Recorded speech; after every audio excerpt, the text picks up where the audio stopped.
everyone. Thank you so much for coming. I'm really happy to be an affiliate artist at the Headlands for this year. It's been amazing so far.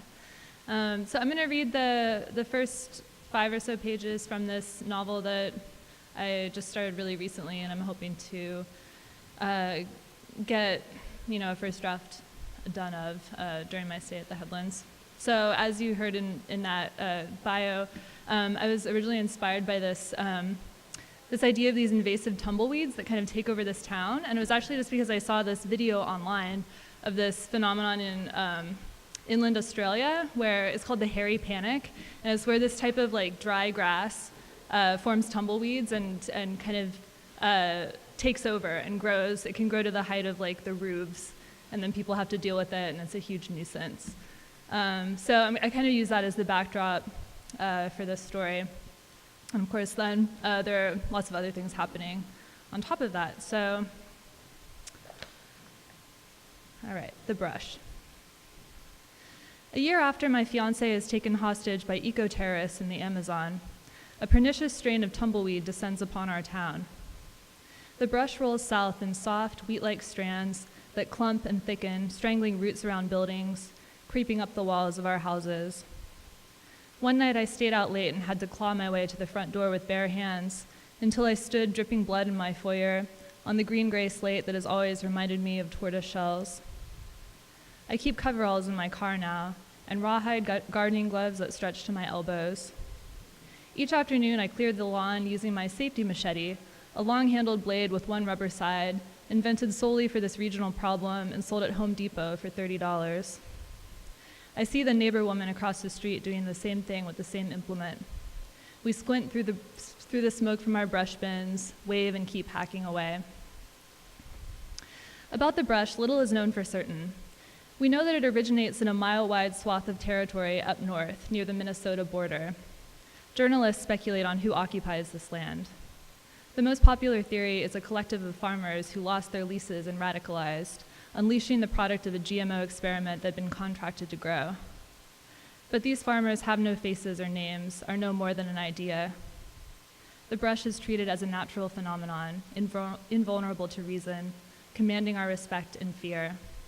We are learning to shape our lives to its caprices.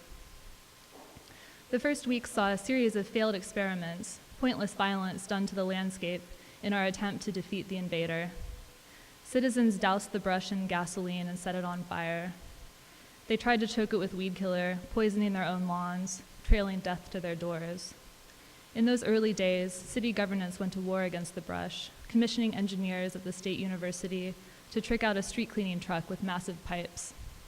For 3 days leading up to the vacuuming, warnings scrolled across the lower third of our TV screens, urging us to stay inside for the duration of those pre-dawn hours, even when the truck had already passed along our street. We were warned that anything not battened down would be lost. Neighbors helped each other drag patio furniture into garages, pluck bird feeders from trees, and tape X's over the windows. Experts appeared on the news making outrageous claims. On Channel 2, a hollow-cheeked woman in a tomato-red blazer warned the suction was powerful enough to rip off human limbs, though I suspect this was hyperbole meant to scare us into compliance. I was in bed when the truck came through. The walls rattled, a painting fell, glass shattering on the hardwood we had redone 2 years ago. Outside, the truck churned past, making my teeth hum and my skull throb with deep-sea pressure. When it was over, the grass had been sucked from my lawn, the trees stripped to branches. One of the address numbers, a 3, had been wrenched from the front door. I told my fiancé Mark about the vacuum truck over Skype. He was angry, said that was the dumbest thing they could do, and he was right. New brush was moving in an hour later. The only lasting accomplishment was the murder of thousands of birds and squirrels, sucked into the guts of the machine. I wish you were here, I said. Me too, sweetie. Mark glanced off screen at someone standing behind his laptop. He's always in the same white-walled room. In the early days of his captivity, he would look to the side and I imagined brutal men with machine guns, ready to lace him with bullets for straying off message. Now when he looks away, he's smiling with pressed lips, as if trying not to laugh. I suspect they'll all make fun of me when we hang up. Before he was captured, Mark worked for an NGO that sets up solar microgrids in remote parts of the world.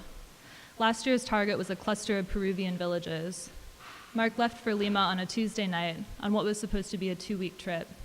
I helped him book his flight. When I drove him to the airport, I pulled to the United Curb and didn't bother getting out to hug him. We kissed dryly. He reminded me to stir the compost pile and was gone. A few days after he arrived, Mark's convoy was ambushed between villages. His colleagues escaped into the jungle. Only Mark was taken prisoner, a fact I now find suspicious. His captors hoped to use him as a bargaining chip against a multinational corporation that slashes and burns acres of rainforest each day for use as cattle pasture. I have not been involved in these negotiations. I didn't hear from Mark for nearly a week. He finally appeared on my computer screen, his face greasy with bruises, his bottom lip split, and said he'd been taken hostage, but not to bother doing anything. He was taking care of it. These men are reasonable, he said. We're fighting the same fight. The first weeks were torturous. I expected to be notified at any moment that my fiancé had been killed. But Mark continued calling through Skype every few nights, and he never seemed distressed. On the contrary, he appeared to be thriving in captivity. His face healed, his skin tanned, and the fat melted from his arms, exposing sinewy muscles. He assured me he was being treated well, explaining in vague terms that he possessed skills his captors found useful.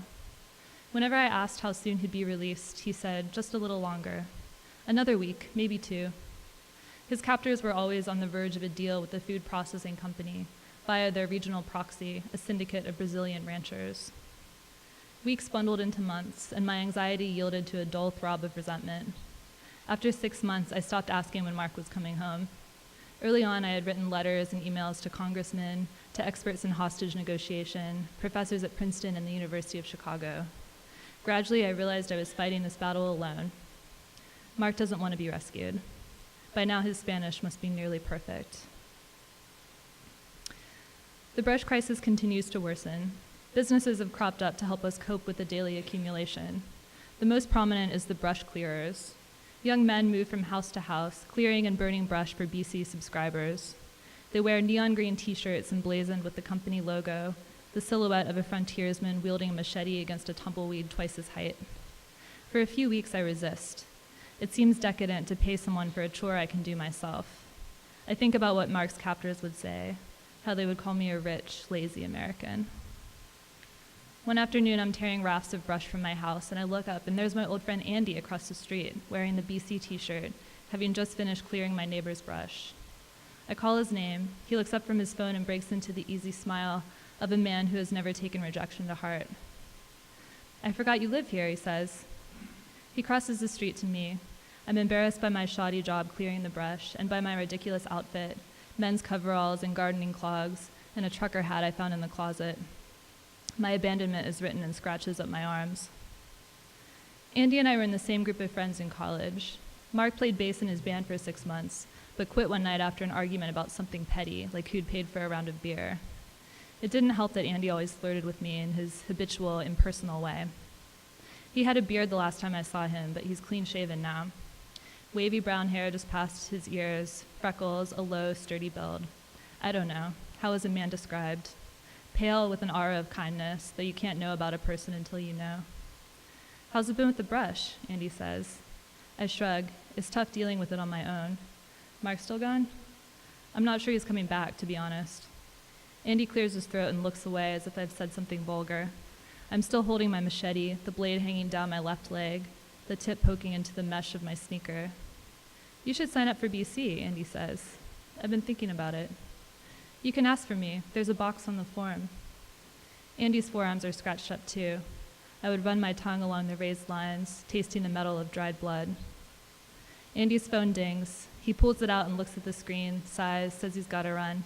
Good to see you, he says, and gives me a quick, brittle hug. I go right inside and sign up for a BC account. There's a short form that includes questions about preferred methods, yard dimensions, existing vegetation, pets. There's a box, like Andy said, that invites additional comments or requests. Please send Andy Knight, I write. Under the list of service times, I check the latest slot, between 5 and 6 p.m., hoping he won't have any appointments after mine. I'm going to stop there. Thank you.